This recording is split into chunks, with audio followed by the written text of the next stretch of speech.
Você quer fazer uma reforma na sua casa, ou mesmo quer começar a construir e não sabe nem por onde começar? Então me acompanha aqui, eu vou te dar o passo a passo.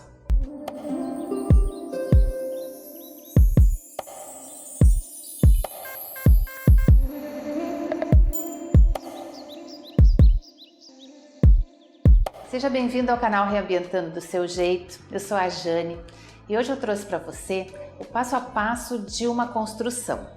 Seja ela reforma, seja ela obra nova, existe um antes, um durante e um depois, que é importante você saber.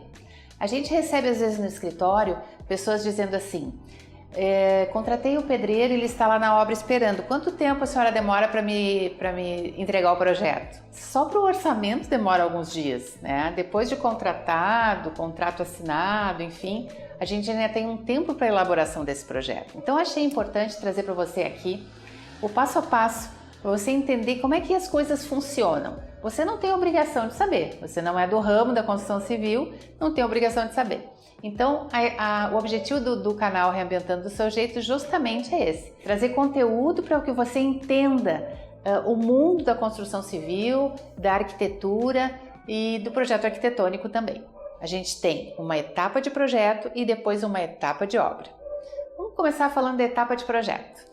Quando você vai fazer uma comida, por exemplo, na cozinha, você tem que organizar quais são os ingredientes que vão ser necessários, quais são os utensílios, a panela. A mesma coisa é, fazendo uma analogia aí com a arquitetura, construção civil funciona também assim. Existem etapas. Então a gente começa com a etapa do estudo de viabilidade. A gente tem esse serviço no nosso escritório, mas você não é obrigado a contratá-lo. Você pode chegar lá no site da prefeitura da sua cidade e ver ali os índices que ela impõe para o seu terreno.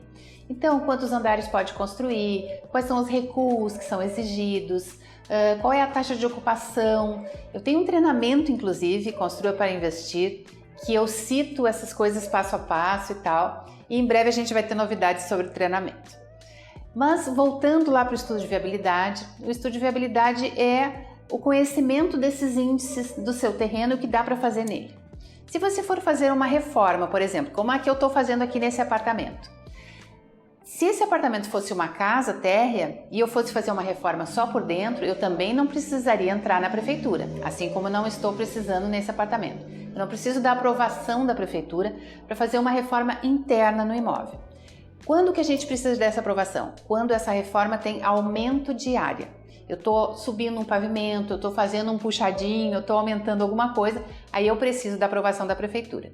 Se não, se é uma reforma só interna, não há necessidade. Mas se você tem um terreno que vai construir nele do zero, você precisa saber quais são os índices, o que pode construir ali, o que é permitido nesse terreno. Então, primeira etapa é o estudo de viabilidade desse lote. Então, se você já contratou um arquiteto para fazer o estudo de viabilidade ou você mesmo que fez, a próxima etapa seria o projeto arquitetônico. O projeto arquitetônico demanda um tempo, gente. O arquiteto tem que pensar no melhor aproveitamento daquele espaço. A gente faz tentativas, coloca uma coisa aqui, não ficou bem, coloca ali, muda. Existe um prazo para fazer isso. É um processo criativo, mas também é um processo de suor aqui. A gente tem que ficar muitos dias, muitas horas em cima daquilo e vai colocando elementos e vai fazendo testes e vai vendo qual é o melhor aproveitamento. Depois de um certo tempo que a gente demorou para fazer esse trabalho, cada arquiteto tem o seu processo, aí a gente vai apresentar esse projeto para o cliente e às vezes o cliente vai dizer: adorei, tá ótimo, não precisa mexer em mais nada. Outras vezes o cliente vai dizer: olha, gostaria que mexesse aqui, gostaria que arrumasse ali, gostaria que modificasse aqui. Então esse projeto volta para o escritório, a gente faz mais um pouco, modifica o que foi pedido, cria alguma coisa que foi pedido, volta para o cliente, ele olha de novo, vê se aprova. Então isso tudo é um processo do projeto arquitetônico. Quando esse projeto está ok, está tudo bem, está tudo certo, ele parte para o projeto executivo, que é uma outra fase dentro do escritório de arquitetura, que são as plantas técnicas que vão orientar a sua obra e também vão para a prefeitura. Terminado o projeto arquitetônico, vem a fase de aprovação de projeto na prefeitura e depois dessa aprovação vem a fase dos projetos complementares, que são o elétrico, o hidráulico e o estrutural, que é aquele cálculo ali do do concreto armado, das vigas, pilares, fundação, enfim. Aí depois de tudo isso pronto, aí é que a gente vai contratar mão de obra. Veja só, tem pessoas que contratam mão de obra antes de contratar todas essas etapas. E aí, doutora, agora a mão de obra está lá na obra esperando, começa segunda-feira, hoje é quinta. A senhora faz um projeto agora no final de semana para mim? Não faço. Não dá para fazer, gente. Esse processo é um processo longo. Então a gente primeiro faz essas coisas todas, se prepara, se organiza, se planeja, define tudo que vai ser e aí a gente vai chamar uma mão de obra. E a mão de obra vai fazer o seu orçamento em cima daquele projeto que foi feito. Ela vai ver, por exemplo, quantos pontos de energia tem para calcular quanto é que vai custar o eletricista, como é que vai ser a fundação, quantos andares, qual é a área, que tipo de acabamento. A mão de obra para fazer um bom orçamento, ela precisa ter tudo isso, porque senão o que acontece? Você contrata sem ter essas coisas todas planejadas e depois quando você for pedir para colocar alguma coisa, não, mas isso não estava incluído. Não, mas aquilo também não estava incluído. E aí esse orçamento da mão de obra, que era desse tamanho, vai crescendo. Então, quanto mais bem planejado uma obra, menos incomodação você vai ter, menos despesa e menos surpresa também.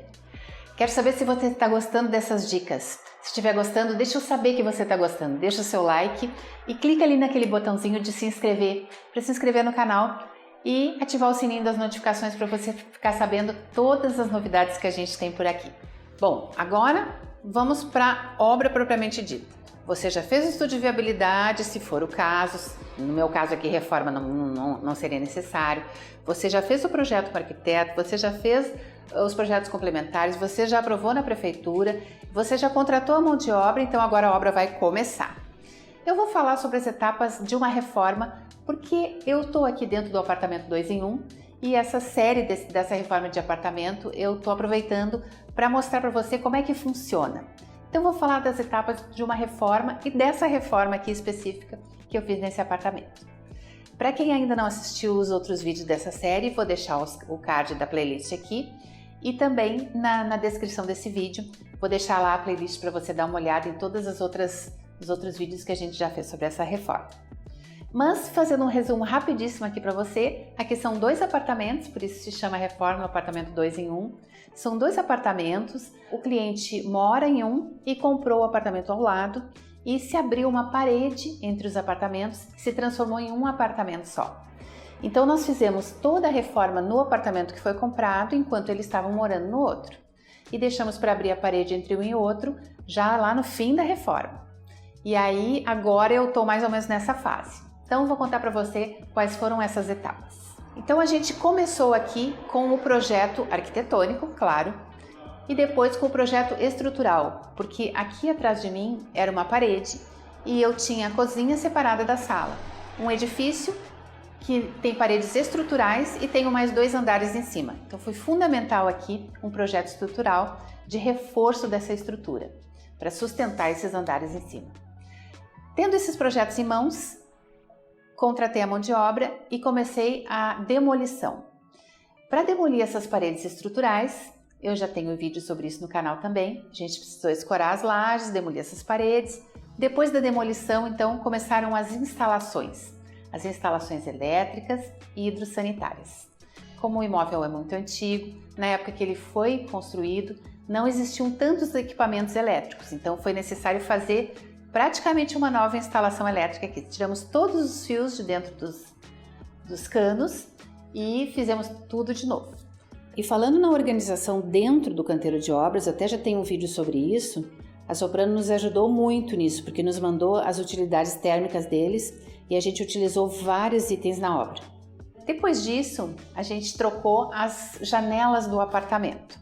Ao mesmo tempo, algumas tarefas foram sendo feitas simultaneamente e iniciou já o processo de contrapiso e para começar os revestimentos. Então, revestimentos de banheiro e cozinha nas paredes e no piso, e o piso do apartamento foi deixado para depois, deixado já no contrapiso, para depois a gente colocar o vinílico. Junto com as instalações elétricas se fez também as instalações dos ar-condicionados, as linhas do ar-condicionado, os drenos, a espera elétrica, e as paredes foram sendo emassadas, maciadas, como alguns lugares do Brasil falam. Aqui no sul a gente fala que foi sendo emassado. Então fomos passando massa corrida nas paredes, fomos preparando essas paredes para receber a tinta. Nos lugares na cozinha, por exemplo, onde não vai azulejo na parede, a gente passou massa corrida e tinta. Massa corrida até não precisava, foi um preciosismo porque eles ficam atrás dos armários, mas eu já estava fazendo isso no resto do apartamento, fiz na cozinha também. E a gente usou o revestimento cerâmico na parede, atrás da geladeira e em cima das bancadas. No lugar onde vão ficar armários, tanto em cima, tanto aéreos, quanto embaixo, não há necessidade, seria um desperdício de material a gente colocar revestimento cerâmico. Então foi colocado a massa e a tinta.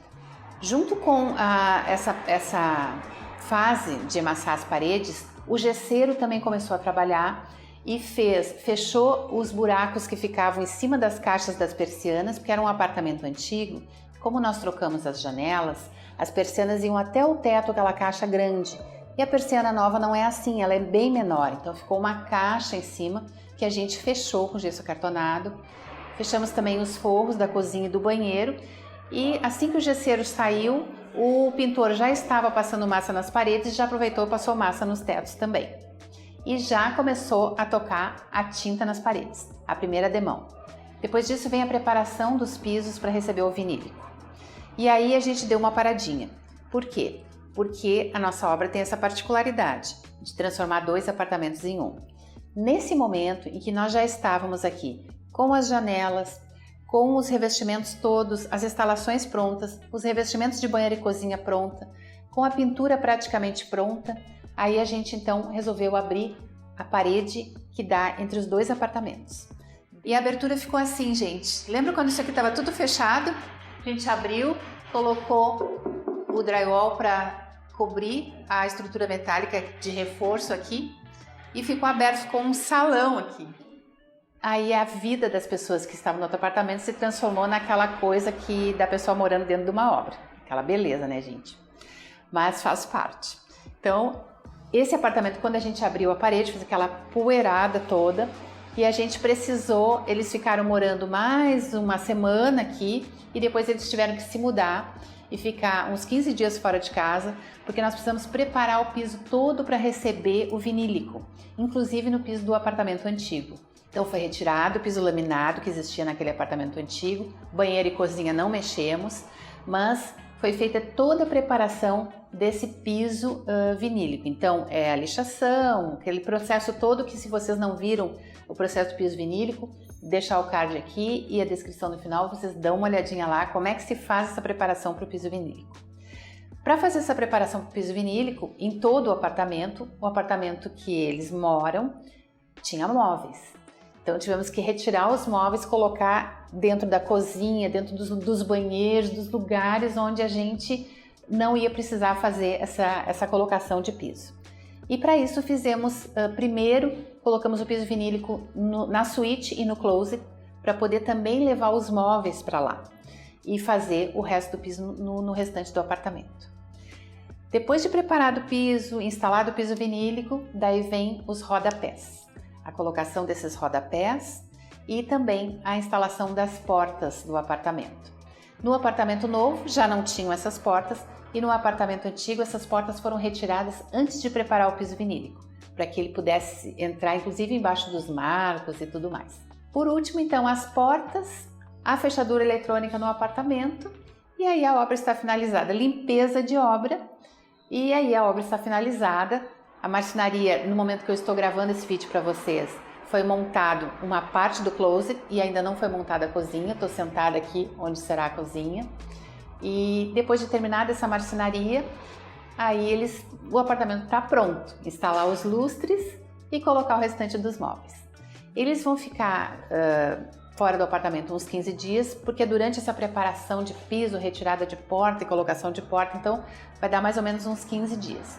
Depois eles voltam para morar aqui e aí vão ter que aguardar a cozinha chegar, porque já tem a cozinha do outro apartamento, onde eles ainda vão continuar usando provisoriamente. Depois aquela cozinha vai se transformar numa área de serviço. Eu espero que eu tenha esclarecido suas dúvidas a respeito das etapas de obra. Quanto mais organizada for uma obra, menos você vai se incomodar com ela, menos surpresas, menos gastos, menos desperdício você vai ter.